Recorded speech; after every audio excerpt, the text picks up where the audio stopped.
کو کہ کفر اسلام کا پہلا معرکہ جس کا حوالہ قرآن مجید میں بھی موجود ہے، جسے یوم الفرقان کے نام سے یاد کیا جاتا ہے،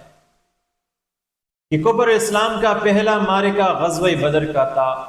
جس میں قریش مکہ اور مسلمانوں کے درمیان پہلی لڑائی ہوئی تھی۔ اب یہ پہلا معرکہ اس طرح اچانک نہیں ہوا تھا، بلکہ اس سے پہلے بہت سے واقعات رونما ہوئے تھے، اور ان پر آج ہم بات کرنے کی کوشش کرتے ہیں۔ سیرت کی کتابوں میں یہ بات مذکور ہے کہ جب پیغمبر اسلام صلی اللہ علیہ وآلہ وسلم نے گشتی دستوں کا تعین کیا اور مدینہ منورے کے راستوں پر، اور خصوصاً اس راستے پر جو مکہ سے شام جاتا تھا، اس پر دستے متعین کیے تاکہ وہ قریش مکہ کے قافلوں پر نظر رکھے